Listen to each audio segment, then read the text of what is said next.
I mean, how much did Jadon Sancho needed that second goal? I mean, it wasn't credited to him, of course, but he played an integral role, a key role in that goal. For someone who's perhaps been under a lot of pressure since his big move to Manchester United, he needed that performance today. Did. Well, we were just talking just before, Scott and I, and there were 3 moments, really, before where the poor decision-maker let him down.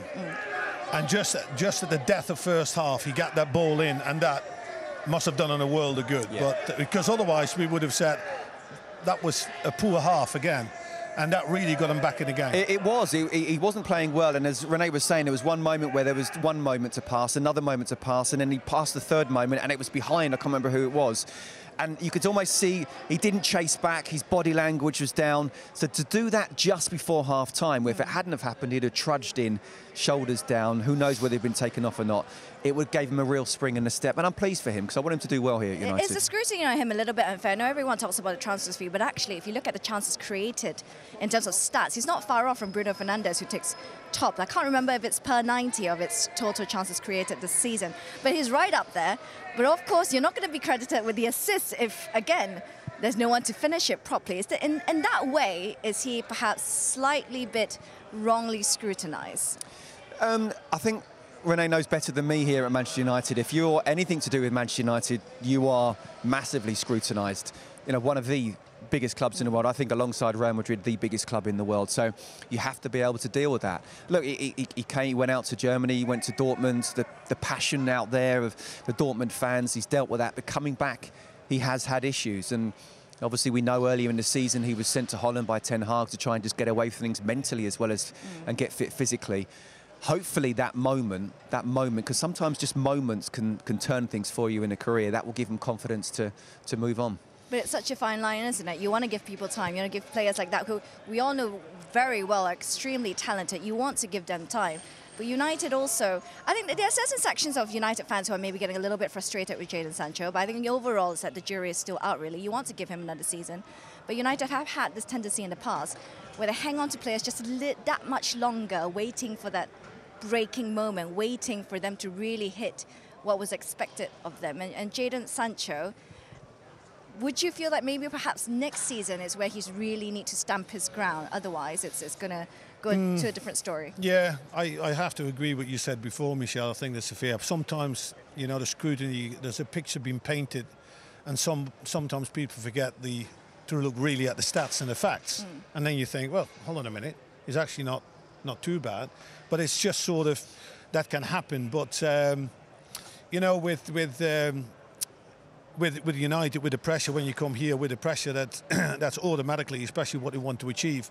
And every year you need to sort of, you know, the expectations goes. And also it's almost a little bit over the years like a collective frustration that has been created since Sir Alex Ferguson left, after all the success that came.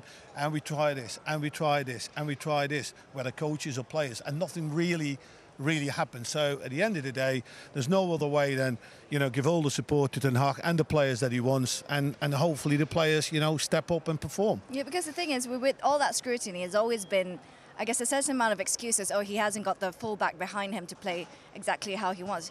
They aren't playing in a system, a sort of a passing sequence that he's perhaps used to at Dortmund, the little triangles and patterns of play. A lot of it are sort of a bit of excuses to some level to some supporters. In terms of Jadon Sancho, is he suited to this Erik Ten Hag side? No, I think he can be. But listen, there's only so much managers can do. Ultimately, the players, when they cross this white line, they need to go out and implement those things.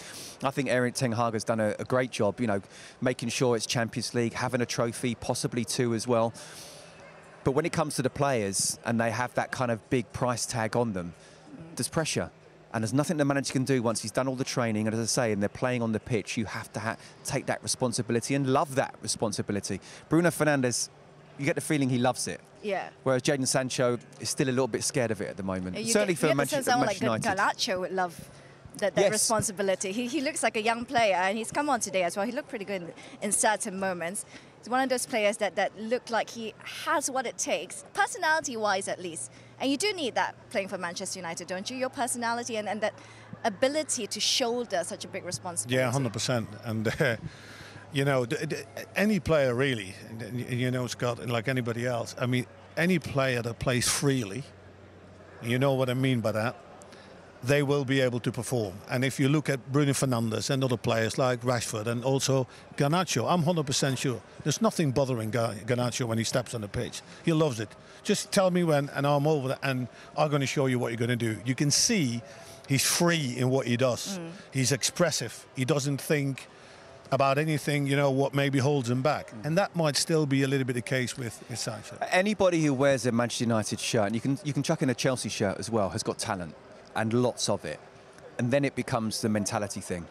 You know, can you deal with the pressure, especially when things aren't going well? We've seen Chelsea this season not deal with that pressure well. We've seen Manchester United dealing with it better, especially after the Brentford game.